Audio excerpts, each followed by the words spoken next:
Halo, selamat datang kembali di channel kami.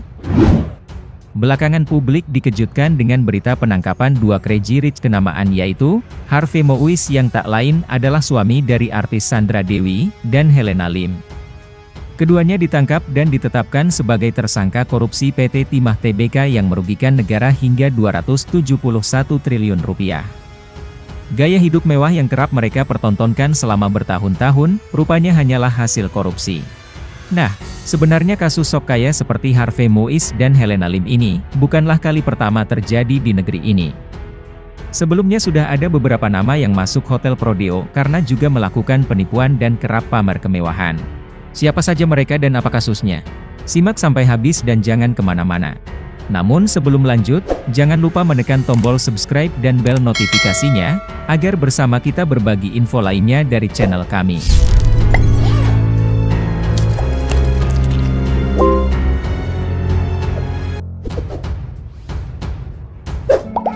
Annisa Hasibuan tentu masih belum hilang dari ingatan kita, kasus yang menjerat pasangan suami istri Annisa Hasibuan dan Andika Surahman. Keduanya ditangkap polisi karena melakukan penipuan ratusan calon jemaah umroh. Annisa Hasibuan dan Andika merupakan bos dari jasa First Travel, dan Annisa juga merupakan seorang desainer kondang yang sudah melanglang buana bersama karyanya. Nama Annisa Hasibuan memang sangat tersohor di kala itu karena bakat dan karyanya sebagai desainer baju muslimah cukup diakui dan diacungi jempol. Bahkan karya-karyanya ini sering masuk TV nasional dan sejumlah event bergengsi di tanah air. Yang teranyar adalah saat dirinya tampil di New York Fashion Week, salah satu acara fashion kelas atas di dunia. Annisa bahkan satu-satunya desainer asal Indonesia yang berhasil menembus event tersebut. Untuk diketahui saja, New York Fashion Week mematok harga sekitar 2 miliar rupiah untuk sekali tampil saja, belum gaji para model, kru dan lain-lain. Entah berapa banyak duit yang harus dikeluarkan Annisa. Selain New York Fashion Week, masih banyak acara bergengsi internasional lain yang pernah diikuti Annisa. Ia bahkan pernah meraih penghargaan atas prestasinya tersebut. Annisa juga pernah membuat heboh publik tanah air karena mengupload foto dirinya memakai lipstik Swarovski bertabur kristal di bibirnya. Namun bukannya mendapat pujian, ia malah dihujat karena dirasa terlalu berlebihan. Annisa dan Andika memang kerap pamer kemewahan, jalan-jalan ke Eropa, makan mewah, rumah mewah dengan segala isinya berharga fantastis, mobil mewah, tas branded dan lain-lain. Itu semua tak segan-segan mereka pertontonkan ke publik. Untuk menarik minat masyarakat atas usaha jasa travel umrah miliknya, mereka pernah mengendorse penyanyi Syahrini dan mendiang Julia Perez. Nah, atas dasar kerap pamer kekayaan dan hidup mewah Mbak Sultan itulah, kecurigaan pun mulai dituduhkan kepada mereka. Rasanya tak mungkin mereka bisa sekaya itu hanya dalam waktu singkat jika tidak melakukan suatu penipuan. Para jemaah yang seharusnya udah berangkat pun terus ditunda dengan berbagai alasan. Akhirnya mereka pun dilaporkan oleh para jemaah ke pihak berwajib. Baik Annisa dan Andika pun mengakui jika dana hidup mewah yang selama ini mereka pertontonkan memang berasal dari dana umrah yang disetor atau ditabung oleh para calon jemaah umrah First Travel milik mereka. Berita ini di masanya cukup mengebohkan dan termasuk salah satu crazy rich di masanya yang sebenarnya sih lebih cocok disebut orang miskin berkedok kaya. Hasil sidang memutuskan jika Annisa divonis 18 tahun penjara sementara Andika divonis 20 tahun penjara. Sedangkan nasib para jemaah umroh yang gagal berangkat tidak lagi ada beritanya. Apakah kalian masih ingat kasus beberapa tahun silam ini guys?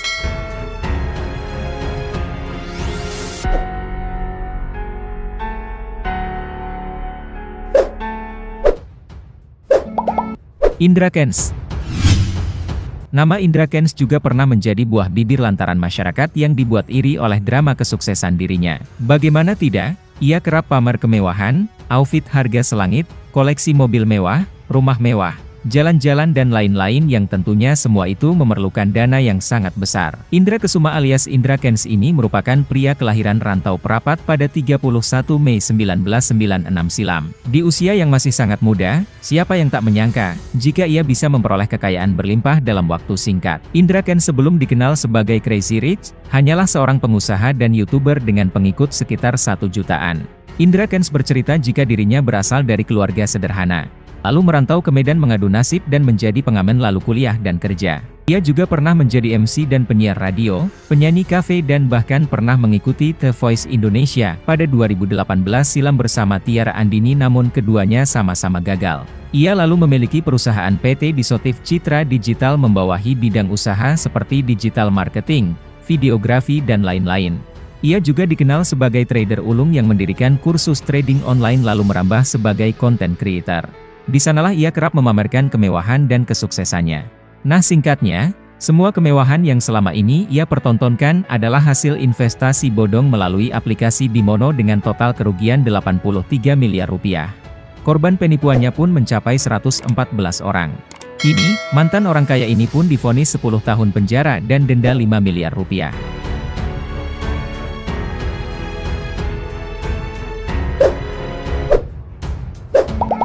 Doni Salmana. Next, ada nama Doni Salmanan, seorang crazy rich asal Bandung, Jawa Barat. Nama Doni Salmanan juga kerap menjadi buah bibir kala itu lantaran kerap pamer kekayaan di sosial medianya. Pria kelahiran 1998 yang hanya lulusan sekolah dasar ini, juga terbilang sangat sukses di usia yang masih muda. Doni Salmanan juga memiliki kanal YouTube yang sudah diikuti jutaan orang. Di sanalah ia kerap pamer kemewahan. Doni sering memberikan sedekah kepada masyarakat dan membahas otomotif. Pasalnya, ia memiliki beberapa koleksi mobil dan motor mewah. Di laman YouTube-nya, ia juga kerap membahas tentang trading dan promosi tentang Quotex.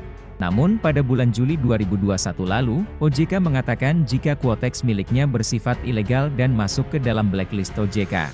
Namanya juga pernah tenar karena memberikan uang hingga 1 miliar rupiah kepada YouTuber Reza Arab sebagai penghargaan karena menjadi streamer favoritnya.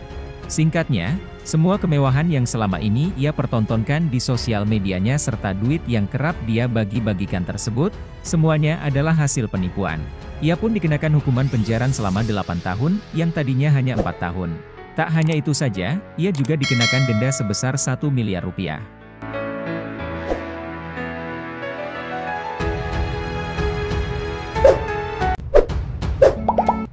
Helena Lim. Menjadi orang sukses dan orang kaya raya adalah hal lumrah dan merupakan impian semua umat manusia. Siapa juga yang bermimpi menjadi orang miskin? Namun, tentunya haruslah dengan cara yang bersih, bukan dengan cara yang kotor alias korupsi. Nah, inilah kini yang sedang dialami oleh Helena Lim, seorang crazy rich asal Medan. Sebelum ditangkap, ia pernah menceritakan drama kehidupannya yang tuntang-lantung bertahan hidup di kota, hingga bekerja sebagai marketing di laman YouTube milik Asanti. Ya, sebuah cerita drama orang susah pada umumnya sebelum menjadi orang kaya raya. Singkatnya, Helena pun menjelma menjadi seorang crazy rich. Helena Lim juga pernah aji mumpung menjadi penyanyi dan juga model. Di dalam akun Instagramnya, Helena kerap memamerkan berbagai foto flexing dengan tas branded dan rumah mewah bak istana megah kerajaan yang bahkan presiden pun tak punya. Ia juga kerap menjadi bintang tamu dalam berbagai acara TV serta memamerkan outfit ratusan juta yang ia pakai per show-nya. Tentu saja, semua itu membuat netizen heran dan kagum serta bertanya-tanya, dari manakah uang Helena Lim hingga bisa seperti sekarang ini? Nah, jawabannya adalah hasil korupsi. Helena Lim ditangkap dan ditetapkan sebagai tersangka korupsi perdagangan komoditas timah di wilayah izin usaha pertambangan IUP PT Timah Tbk dari tahun 2015 hingga 2022. Helena memiliki peran yang cukup penting dalam kasus ini.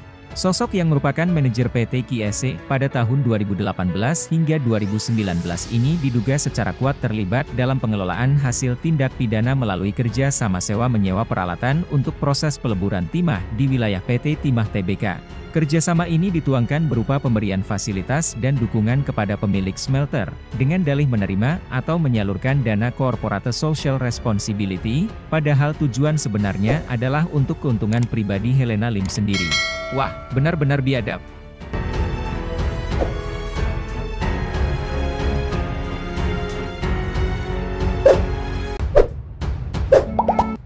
Harvey Moise.